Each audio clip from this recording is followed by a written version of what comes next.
everybody, this is Digraj Singh Rajput. Welcome to Social School. इस video में class 12th political science का ये जो चैप्टर है आपका रीजनल एस्पिरेशंस, इस चैप्टर का जो एक एडिशनल टॉपिक है वो है द कश्मीर इशू। इसे पढ़ने वाले हैं, समझने वाले हैं, टॉपिक्स को कनेक्ट कीजिएगा। पूरा चैप्टर आपने पढ़ा रीजनल एस्पिरेशन। रीजनल एस्पिरेशन वाले चैप्टर में आपने अलग अलग रीजन्स के एस्पिरेशंस को समझा। तो जिसमें आपने क्या देखा, जिसमें बेसिकली आपने सबसे पहले इंपॉर्टेंट पार्ट देखा कि रीजनल एस्पिरेशंस के अलग अलग एस्पेक्ट्स क्या है, रीजनल एस्पिरेशन सही है या गलत है, कश्मीर का इशू, पंजाब का इशू, नॉर्थ ईस्ट का इशू। उसके बाद में आपने फिर अकोमोडेशन वाले टॉपिक में देखा गोवा के बारे में, सिक्किम के बारे में, और क्या लेसन हमने सीखे। तो ये तो पूरा चैप्टर पढ़ लिया, लेकिन सीबीएसई जो सर्कुलर इशू करता है उस सर्कुलर में कुछ एडिशनल टॉपिक्स देता है, और उन्हीं एडिशनल टॉपिक्स में एक एडिशनल टॉपिक जो है आपका वो है द कश्मीर इशू। तो कश्मीर इशू, ये वाला जो इशू है, इस इशू को एडिशनल टॉपिक बनाकर दिया गया है। बेसिकली एडिशनल टॉपिक्स वो होते हैं जिसमें गवर्नमेंट कुछ अपडेटेड पार्ट देना चाहती हो। तो जैसे आपने बहुत सारे अपडेटेड पार्ट या फिर एडिशनल रीडिंग मटेरियल, तो जैसे हमने प्रीवियस चैप्टर्स में एडिशनल टॉपिक्स को डिस्कस किया है, वैसे ही इस चैप्टर का एक एडिशनल टॉपिक है फाइन द कश्मीर इशू। अब इस टॉपिक को आप कनेक्ट कर सकते हो जो टॉपिक हमारे चैप्टर में दिया है। चैप्टर में क्या टॉपिक दिया है, तो चैप्टर में पूरा जम्मू एंड कश्मीर की कहानी बताई गई है। कब से इंडिपेंडेंस के बाद से क्या क्या इश्यूज है, क्यों रीजनल एस्पिरेशंस वहां पे देखने को मिलती है, ये सारी चीजें हमने पढ़ी। अब ये सारी चीजें पढ़ने के बाद में, ये सारी चीजें पढ़ने के बाद में एडिशनल टॉपिक में ये बताया गया है कि एट प्रेजेंट क्या स्टेटस है। क्लियर है? तो इनिशियल पोजीशन ये थी कि since it's integration with the Union of India, Kashmir has remained one of the burning issue in post independence India। और यही चीज हमने जब चैप्टर में इस टॉपिक को पढ़ा तो समझा। चैप्टर में इस टॉपिक को पढ़ने के बाद हमें क्लियर हुआ कि हाँ क्या क्या समस्याएं थी, क्या क्या प्रॉब्लम्स थी। क्लियर है? तो पूरा जम्मू कश्मीर वाला इशू जो देखा आपने, तो इंटरनल प्रॉब्लम, एक्सटर्नल प्रॉब्लम, फिर इंटरनल एक्सटर्नल प्रॉब्लम के बाद में पॉलिटिक्स जो जिस तरह से डेवलप हुई है, तो सेपरेशन वाली और सारी चीजें आपने रीजनल एस्पिरेशन वाले एस्पेक्ट पे देख लिया था। तो आजादी के बाद से आज तक आप देखोगे तो क्या रहा है, एक बर्निंग इशू रहा है। द कश्मीर इशू जो है वो एक कह सकते हैं ना कि ऑनगोइंग डिबेट का मुद्दा रहा है। The problem became more complicated when it was accorded a special status in the constitution.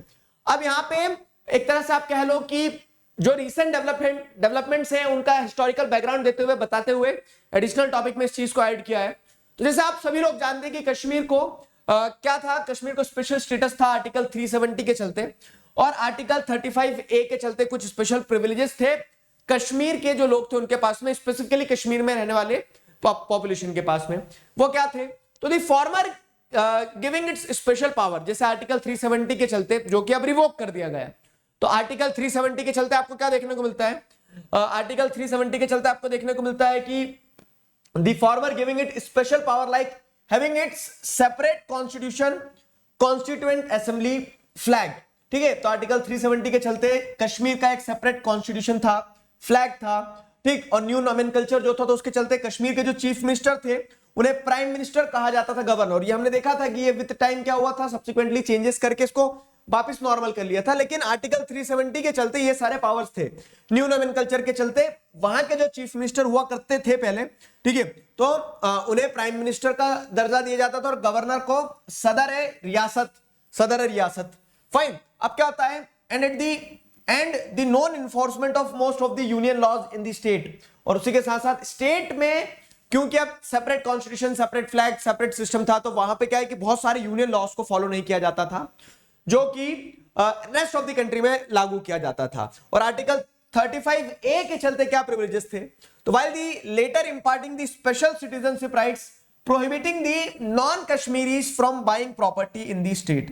ठीक है, आर्टिकल 35A जो था, तो 35A के चलते क्या है, जो नॉन कश्मीरीज थे, तो non Kashmiris were not allowed to buy property in the state. तो कश्मीरी जो कश्मीरी पॉपुलेशन थी वही सिर्फ वहां पे क्या कर सकते थे, प्रॉपर्टी ले सकते थे अकॉर्डिंग टू आर्टिकल 35A। तो इनिशियल पोजीशन ये थी। उसके बाद में क्या होता है देखो, तो ये इशू क्यों बना, दी कश्मीर इशू करके पढ़ रहे ना एडिशनल टॉपिक में, इशू इसलिए बना, तो it was against the special status of the state of Jammu and Kashmir that there was a clarion call for abrogation. ठीक है, कैलोरी मतलब लाउड। ठीक है, तो क्या होता है कि ये जो स्पेशल स्टेटस मिला हुआ था जम्मू कश्मीर को, तो इसके चलते इसके चलते आपको क्या देखने को मिलता है कि एक डिमांड उठती है कि आर्टिकल 370 जो है उसको एक तरह से रिवोक कर दिया जाए। आर्टिकल 370 जो है 370 और 35A जो है, तो इसे कैसे कंसीडर किया जा रहा था, तो it was equated with others equated article 370 and 35A as a constitutionally recognised separatism. तो मेनी पीपल सेड, ठीक है, many people highlighted this issue कि आर्टिकल 370 और 35A जो है तो वो एक तरह से कॉन्स्टिट्यूशनली रिकॉग्नाइज्ड सेपरेटिज्म है।